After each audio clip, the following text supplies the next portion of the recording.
Soyez tous et toutes les bienvenus dans ce culte de Pentecôte. Nous trouvons notre force et notre secours dans le Dieu vivant, dans son nom de Père, de Fils et du Saint-Esprit.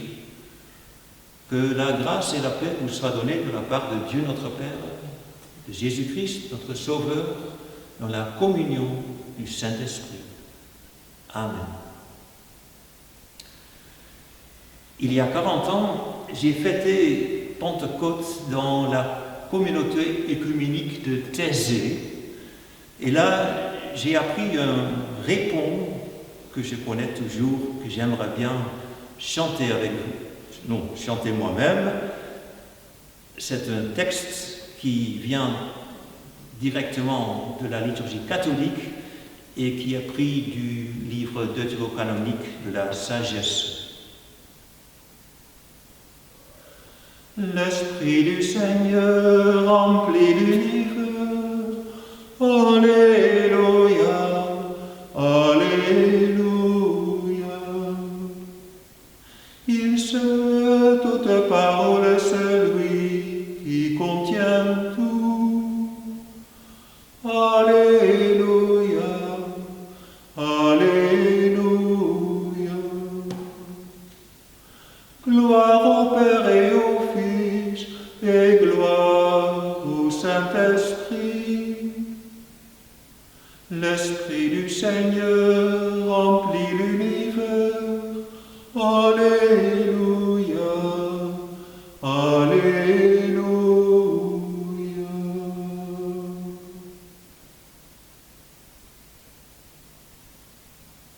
Maintenant, on va écouter la musique du premier cantique, c'est le cantique 220, joué à l'orgue.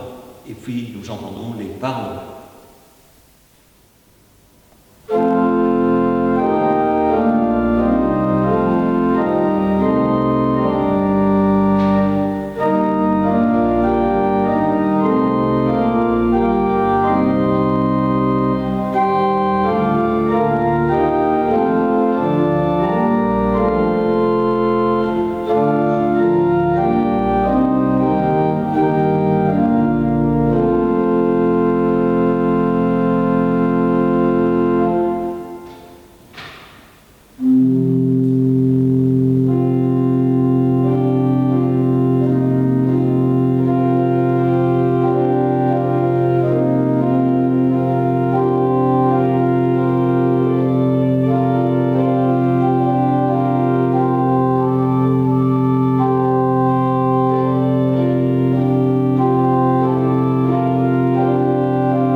Viens, Saint-Esprit, Dieu créateur, mettre en tout homme un nouveau cœur. Tu veux de nous, si différents, former un seul peuple saint. Viens, Saint-Esprit consolateur, illuminer joie et douleur. Tu sais nos élans, nos secrets. Reste avec nous à jamais. Tu répands tes dons les meilleurs, l'amour, la joie et la douceur. Toi qui viens au milieu de nous, Esprit Saint promis à tous. Loué sois-tu, ô Saint-Esprit, qui nous révèle Jésus-Christ et nous unit au Tout-Puissant. Loué soit Dieu en tout temps. Prions. Dieu, nous te remercions de ta présence spirituelle parmi nous. Nous te remercions de la présence presque invisible mais réelle de ton esprit que tu veux nous donner, par laquelle tu veux nous animer, inspirer, donner la foi. Et ce jour de Pentecôte où nous célébrons cette fête de ton esprit, nous voulons te dire aussi que souvent nous l'oublions, que nous nous sommes éloignés de cette réalité et que ce sont d'autres choses qui nous inspirent plutôt que ton esprit de force, d'amour et de sagesse. Aie pitié de nous, Dieu, pardonne-nous, accorde-nous ta grâce et apprends-nous à suivre la piste de Jésus-Christ, notre Seigneur mort et ressuscité. Sois avec nous, Dieu, par ton esprit, quand nous allons lire et méditer ta parole, la parole qui témoigne de toi et qui nous montre comment mener une vie responsable et inspirée et en phase avec ton royaume. Viens, Saint-Esprit, viens éclairer notre intelligence et notre vie intérieure. Amen.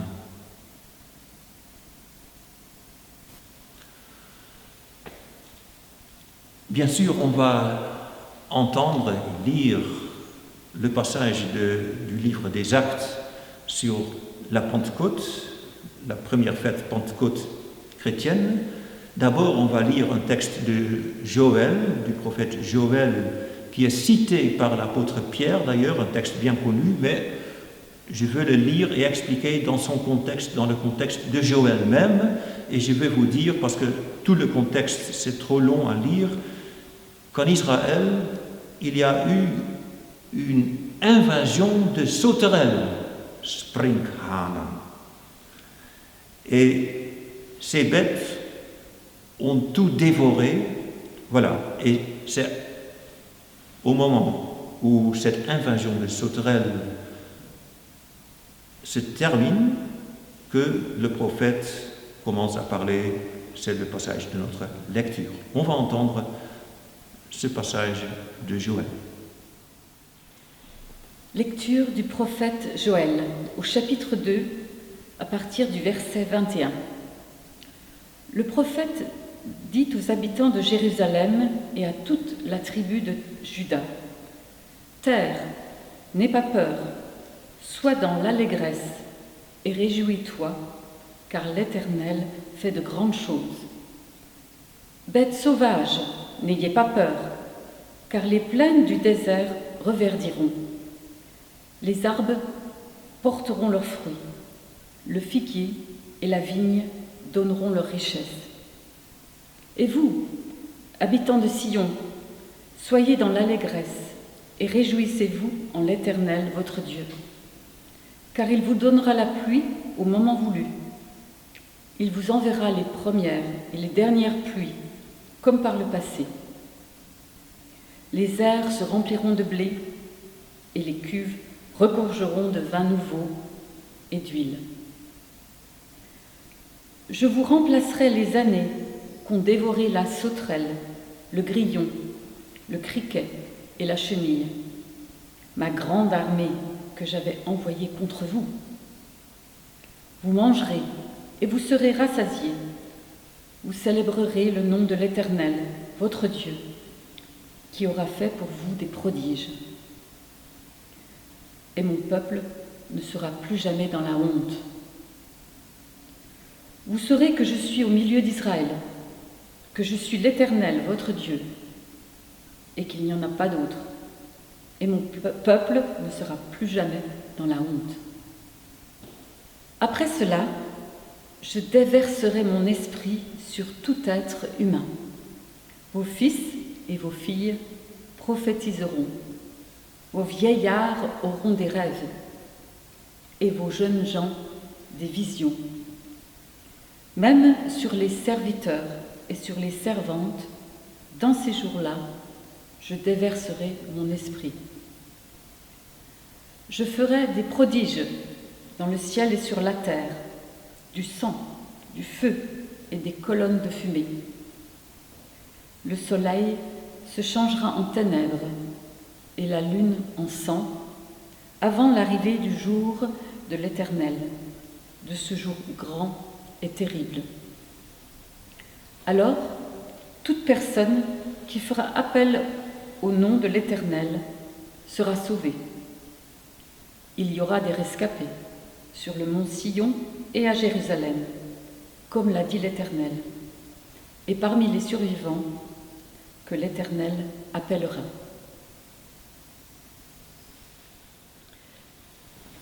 Lecture des Actes des Apôtres, au chapitre 2.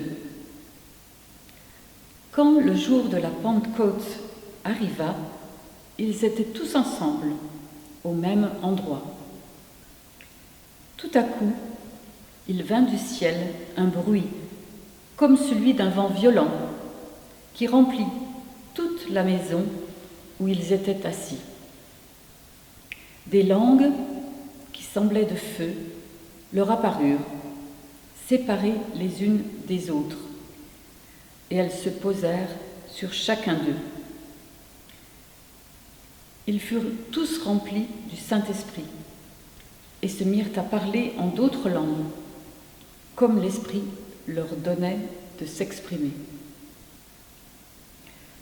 Or, il y avait en ces jours à Jérusalem des Juifs, hommes pieux, venus de toutes les nations qui sont sous le ciel. À ce bruit, ils accoururent en foule et ils furent stupéfaits, parce que chacun les entendait parler dans sa propre langue.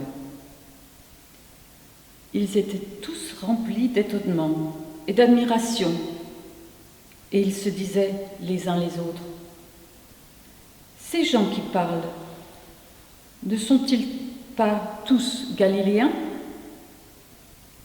Comment se fait-il donc que nous les entendions, chacun dans notre propre langue, notre langue maternelle?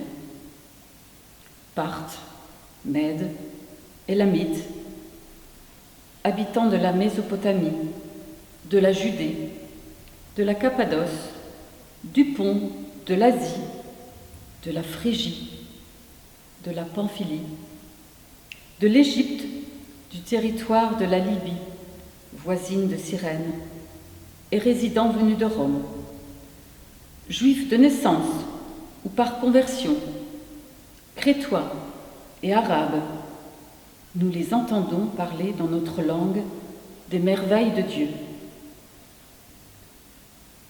Tous remplis d'étonnement et ne sachant que penser, ils se disaient les uns les autres: qu'est-ce que cela veut dire?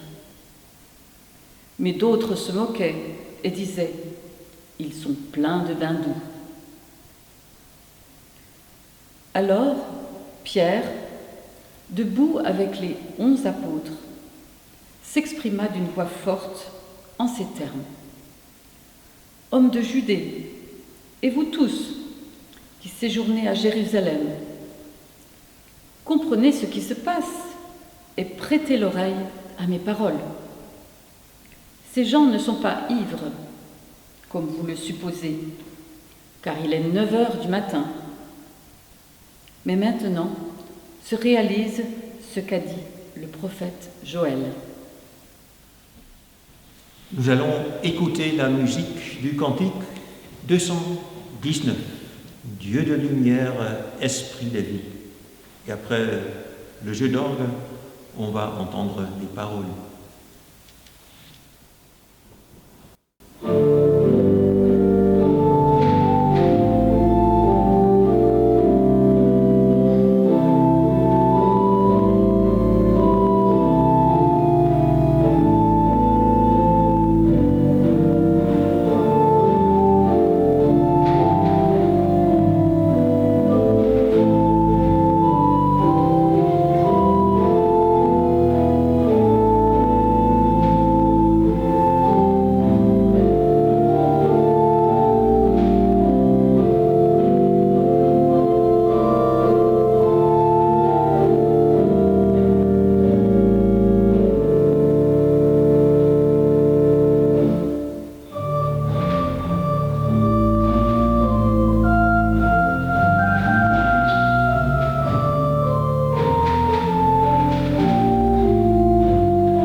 Dieu de lumière, esprit de vie, qui descendra sur toute chair, par toi la grâce de Jésus-Christ, est une flamme en nos déserts. Viens en nous-mêmes illuminer le nom qu'aux hommes Dieu a donné. Toi qui dispenses pour notre joie l'eau salutaire du pardon, que par ta force nos actes soient à la mesure d'un tel don. Toi qui abreuves, qui fortifies, sur la mort même tu donnes vie. Dieu de sagesse, esprit de paix, viens nous conduire et nous unir. Mieux que nous-mêmes, tu nous connais, et ce qu'il faut pour nous bénir. Que nos paroles, que notre vie, chantent la gloire de Jésus-Christ. Chers amis, frères et sœurs, le jour de l'Ascension, voici 10 jours, les églises wallonnes ont eu leur rencontre wallonne. Et comme la pandémie n'est pas encore finie, cette rencontre a eu lieu par Internet devant nos ordinateurs. Le thème de la journée était « Église verte », dans le sens d'église écologique. On avait invité les 6 pasteurs wallons à présenter leurs réflexions sur ce thème pour le bulletin Éco-Wallon. Et moi, j'ai écrit un petit article où j'ai exprimé mon appréciation absolument positive du sujet, bien que je sois assez réticent de l'aborder en détail dans les cultes. Parfois, je fais allusion à la pollution et au changement du climat qui menacent tous les continents et les générations à venir, car je partage les grands soucis à ce sujet et j'essaye d'y adapter mon style de vie. Dans les cultes que je conduis, c'est parfois dans les prières et dans de brèves allusions que je parle de l'écologie, mais plutôt rarement. Car malgré la grande importance de ce thème, il me semble, à tort ou à raison, que les cultes servent surtout à la recherche personnelle de Dieu, à la prière, au dévouement au Christ. Et dans cet article-là, j'ai exprimé ma crainte qu'un culte vert ne devienne légaliste, c'est-à-dire la crainte que je ne prêche la loi dans le sens de donner des prescriptions écologiques qu'on peut apprendre en dehors de l'Église aussi, tandis que l'Église vit de l'Évangile. Et ce message de la grâce et de la proximité et de l'amour de Dieu et du Christ, ce message s'entend beaucoup moins dans notre société. En fait, ce message est devenu rare et c'est notre tâche de le proclamer et de le vivre. Loi et évangile, loi dans le sens de loi de Moïse et de l'Ancien Testament, loi et évangile, c'est un contraste qui vient du Nouveau Testament et qui a joué un rôle important dans le protestantisme. Par ailleurs, je reconnais que beaucoup de protestants ont eu tendance à transformer l'évangile en une nouvelle loi et de mener une vie légaliste colorée par un grand nombre de règles et d'interdictions et de commandements qui n'ont rien à voir avec l'évangile. Et je reconnais que la loi de Moïse ne devrait pas être lue dans un sens légaliste, comme en principe elle permet de vivre en liberté. Le 1er avril, j'ai envoyé cet article à tous ceux qui reçoivent les courriels de notre Église, et si vous voulez le lire encore, vous pouvez le trouver sur mon site internet. Vous vous demanderez sans doute quel est le rapport entre ce début de ma prédication et la fête de Pentecôte, de la descente de l'Esprit de Dieu que nous célébrons aujourd'hui. Je vous l'expliquerai. Car dans la Bible, il y a un rapport, même un rapport fort entre la foi en Dieu et notre style de vie, au niveau personnel ainsi que communautaire et sociétal. L'Église confesse que Dieu est le créateur du ciel et de la terre. Évidemment, nous ne concevons pas cela dans un sens simpliste, fondamentaliste, comme si Dieu a tout créé en 6 jours de 24 heures. Cette croyance signifie que Dieu est à l'origine du monde et que le monde est non seulement une grande masse de matière, mais qu'il est aussi animé par Dieu, par son esprit. Au début de la Bible, au récit de la création, nous lisons que l'Esprit de Dieu plane au-dessus de l'eau. Et dans les psaumes, quelqu'un exclame au sujet des animaux, « Tu, c'est Dieu, tu retires le souffle », et le souffle c'est l'esprit, en hébreu c'est le même mot, « ruach », tu retires le souffle et ils expirent, les animaux, ils retournent à la poussière, tu envoies ton esprit, ton souffle, ils sont créés. Tu renouvelles ainsi la surface de la terre. Psaume 104. Vous voyez, dans la Bible, l'Esprit de Dieu se trouve dans un rapport étroit avec la création et la recréation de la terre et de ses habitants. C'est à l'humanité que Dieu a confié la terre pour y vivre, pour en vivre, pour le préserver et l'entretenir. Mais dans la conception de la Bible, Dieu reste le maître du monde, il ne s'en retire pas, autrement dit, il n'abandonne pas les œuvres de ses mains. Cela aussi, ça vient des psaumes. Et en ce qui concerne la fête de Pentecôte, de la descente de l'Esprit de Dieu sur les premiers disciples de Jésus, et d'une certaine manière la fête du début de l'Église, nous avons entendu que l'apôtre Pierre y a vu l'accomplissement d'une prophétie de Joël. Le prophète Joël vivait des siècles avant Jésus-Christ. Et si nous cherchons la prophétie citée par Pierre dans le très petit livre de Joël, nous la retrouvons facilement, car dans le livre des Actes des Apôtres, elle est citée fidèlement, mais il importe de lire ce passage de Joël dans son contexte. Quand est-ce que, selon Joël, Dieu répandra son esprit sur les êtres humains de toutes les générations? C'est après le redressement du pays d'Israël, après une invasion dévastatrice de sauterelles.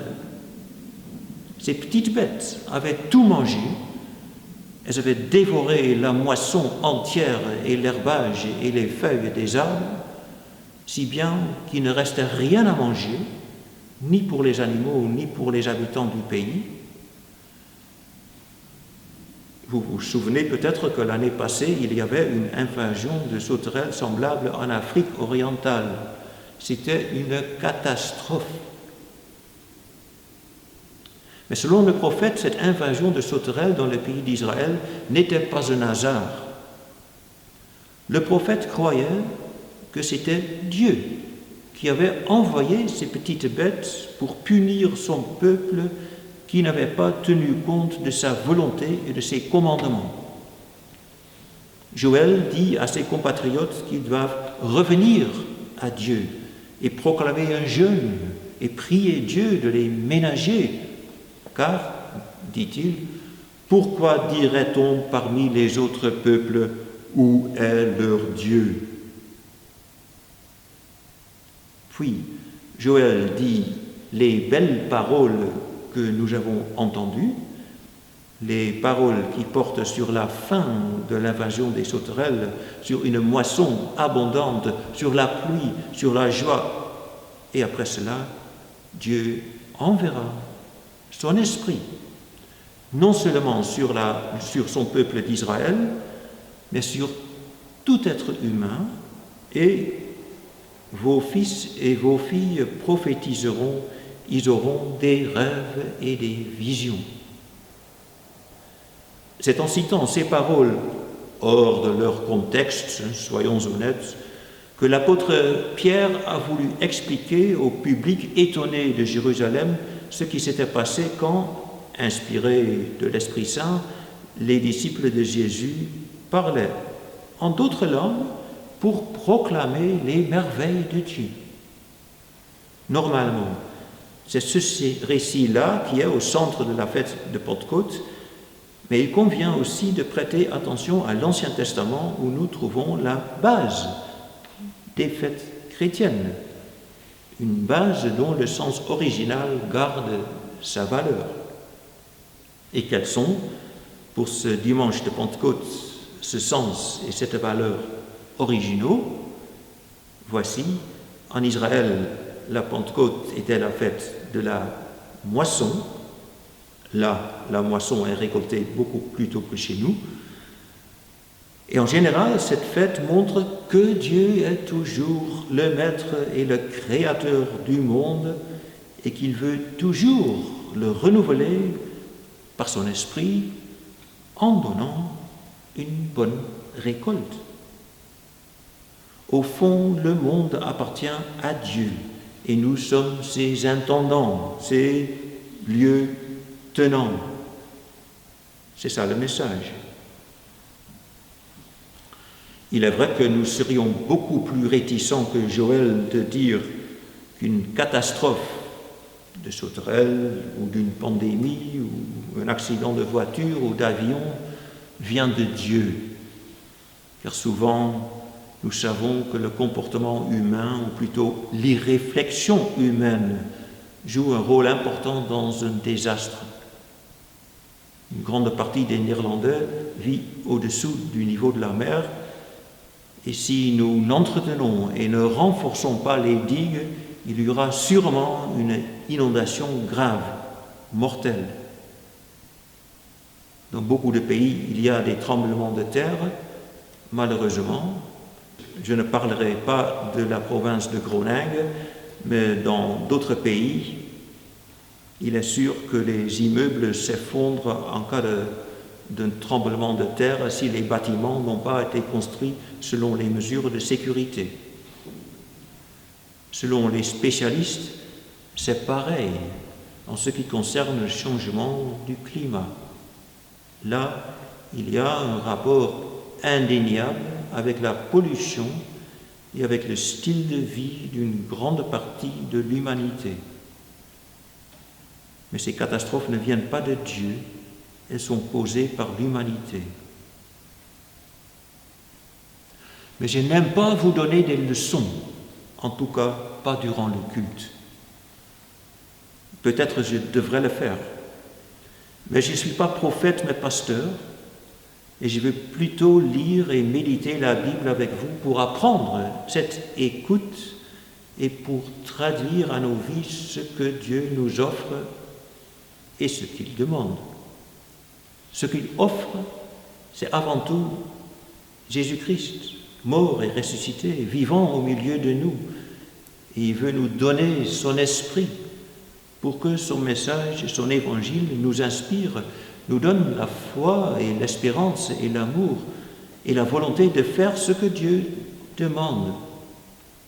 Et si nous sommes imprégnés de son esprit, si nous prions chaque jour de le recevoir, afin qu'il nous inspire, afin qu'il nous guide, j'espère qu'il ne sera pas nécessaire de vous donner des leçons écologiques, si importantes qu'elles soient. Ce qui est la tâche d'un pasteur, ce qui est le but d'un culte, c'est d'apprendre à prier et à mener une vie qui correspond à cette prière. Viens, Saint-Esprit, renouvelle-nous et renouvelle la terre. Apprends-nous à suivre Jésus-Christ et fais-nous vivre dans la lumière de Dieu. Amen.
et prions. Dieu, nous te remercions de ta parole qui nous interpelle et nous fortifie. Merci de ta parole qui nous suggère le chemin, la direction à prendre dans la vie grâce à l'inspiration de ton esprit. Merci du don de la prière dans laquelle nous pouvons toujours te demander la sagesse nécessaire, la force pour affronter des difficultés, la patience là où nous serions inclins à l'impatience. Aide-nous à mener une vie digne de ton royaume, digne de ton nom, digne de ta création, digne de foi. Viens, Saint-Esprit, et renouvelle la surface de la terre. C'est pour le monde que nous te prions, ce monde qui soupire et souffre un peu partout, souffre du comportement humain.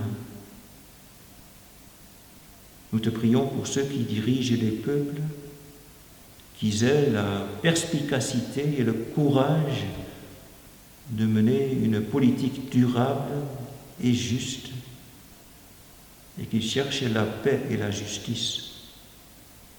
Saint-Esprit, sois présent auprès d'eux et auprès des riches, qu'ils s'investissent dans ce qui est bon pour la terre et pour l'humanité. Sois présent dans nos vies et dans nos choix aussi. Éclaire-nous.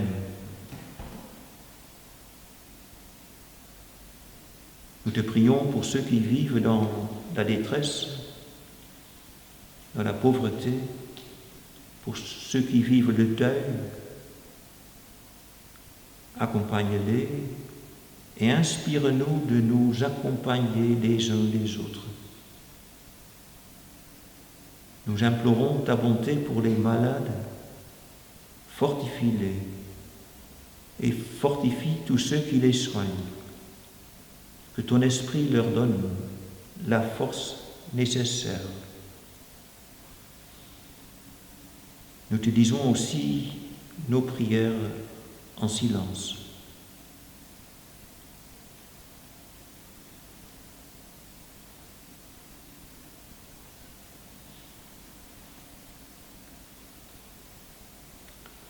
Exauce-nous, Dieu, au nom de Jésus-Christ, qui nous a donné les paroles. Notre Père qui es aux cieux, que ton nom soit sanctifié, que ton règne vienne, que ta volonté soit faite sur la terre comme au ciel. Donne-nous aujourd'hui notre pain de ce jour. Pardonne-nous nos offenses, comme nous pardonnons aussi à ceux qui nous ont offensés. Et ne nous soumets pas à la tentation, mais délivre-nous du mal. Car c'est à toi qu'appartiennent le règne, la puissance et la gloire, au siècle des siècles. Amen.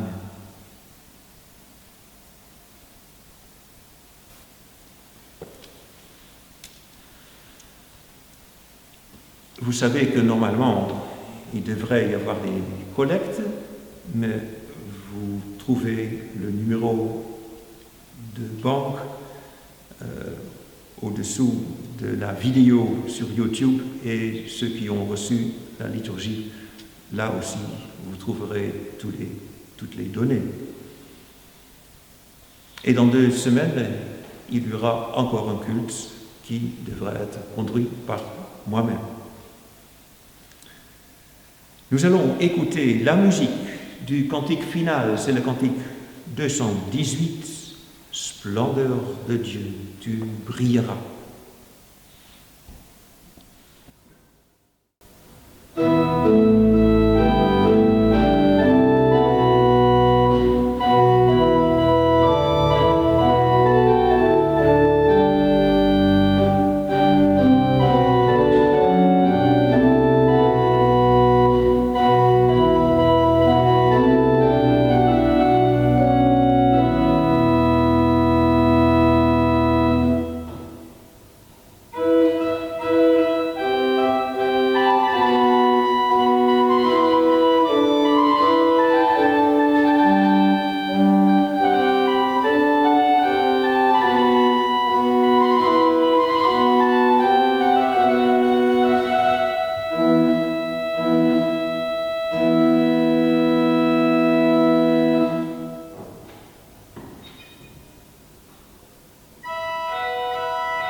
splendeur de Dieu, tu brilleras.